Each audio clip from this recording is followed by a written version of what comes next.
बेहद स्वागत है जी आप सभी का। एक बड़ा दिलचस्प और महत्वपूर्ण टॉपिक है, बड़ा इंपॉर्टेंट टॉपिक है। बहुत सारे हमारे स्टूडेंट्स हैं जिन्होंने इंडिया में मास्टर डिग्री कर ली है, ग्रेजुएशन कर ली है, उसके बाद पोस्ट ग्रेजुएशन कर ली है।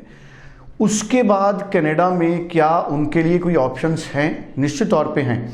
और आज अनीता भंडराल जी हमारे साथ मौजूद हैं, लैंडमार्क इमिग्रेशन से। जसमीत भाटिया जी की टीम के मेंबर हैं और आज हमको बताएंगे कि जिन लोगों ने इंडिया में मास्टर्स की है, कनाडा में उनके लिए क्या ऑप्शन है। क्या यहाँ मास्टर्स करने के बाद भी आप कनाडा में मास्टर्स ले सकते हैं? अगर ले सकते हैं तो कौन सी मास्टर ले, ये सबसे इम्पॉर्टेंट पॉइंट है। तो धीरे से ध्यान से आप लोग इस पूरी बातचीत को सुनिए और कोई कन्फ्यूज़न हो तो उसके लिए आप 90413 90412 पे बात कर सकते हैं। अनीता जी आपका स्वागत है। Thank you so much sir. Thank you ma'am. Anita ji, मैं चाहूँगा कि इस पर क्लैरिटी दें आप। बहुत सारे ऐसे लोग हैं जिन्होंने मास्टर्स कर रखी है। अच्छा, एक तो मास्टर्स वाले किस तरह का कोर्सेज ले, कितने साल के गैप के बाद, अगर मास्टर्स किसी ने पहले ग्रेजुएशन कर ली, 3-4 साल का गैप रहा, फिर मास्टर्स कर ली, क्या वो भी जा सकते हैं? और अगर किसी ने मास्टर्स कर ली, 4-5 साल से काम कर रहे हैं, क्या वो भी जा सकते हैं? तो तमाम पहलुओं को मैं चाहूँगा कि आप हाईलाइट करें। सो यस, हमारे पास एक बहुत बड़ी कन्फ्यूजन आती है। स्टूडेंट्स बहुत ज़्यादा कंफ्यूज होते हैं कि जिन्होंने मास्टर्स कर रखे तो वो आगे क्या ऑप्ट करें।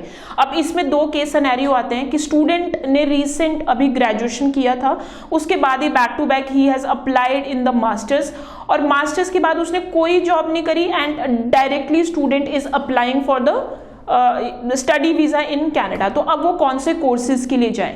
सो ये एक थोड़ा सा कॉम्प्लिकेटेड एंड ट्रिकी पॉइंट है, क्योंकि होता क्या है कि जब कनेडियन हाई कमीशन आपकी प्रोफाइल की असेसमेंट करती है, आपने विदाउट एनी गैप, आपकी जो स्टडीज़ है कोई गैप के साथ नहीं चली, और आपने मान लो लेट सपोज आपने 2022 में मास्टर्स किया है and now you are applying for the abroad studies.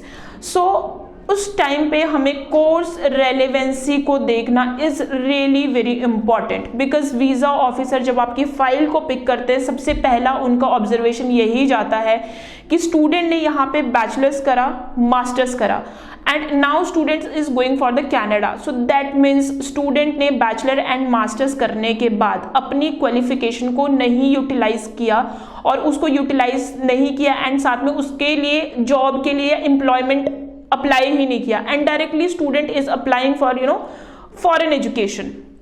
So उस टाइम पे हमें बहुत सोच समझ के कोर्सेज लेने हैं। पहला तो यही है कि अगर आप दोबारा मास्टर्स के लिए करना चाहते हो, then the course should be specialised. अब आपको कैसे पता चलेगा कि मास्टर्स करने के बाद हम क्या करें, या फिर मास्टर्स करने के बाद पोस्ट ग्रेजुएट डिप्लोमा कर सकते हैं, नहीं कर सकते हैं? ज़रूर कर सकते हैं, कोई प्रॉब्लम नहीं है। You can pursue your post graduate diploma in Canada after completion your master, but that should be specialised. Let suppose मैं आपको एक केस सिनेरियो देती हूँ। लेट सपोज आपने MBA कर रखा है, एंड MBA में आपका होता है ना मेजर एंड माइनर इंडिया में, ठीक है?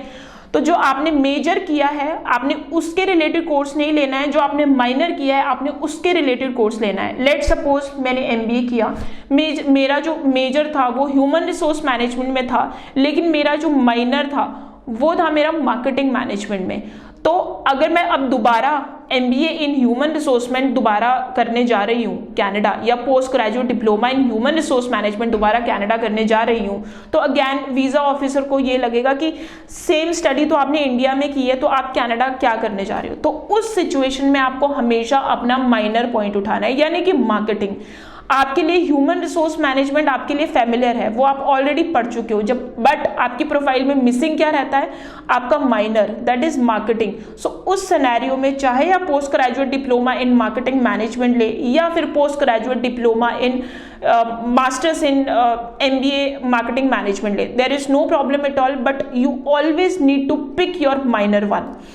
अब इसमें एक चीज़ का और आता है कि स्टूडेंट ने वर्क एक्सपीरियंस है, स्टूडेंट ने बैचलर्स किया, उसके बाद मास्टर्स किया, एंड उसके बाद 2 से 3 साल का वर्क एक्सपीरियंस है।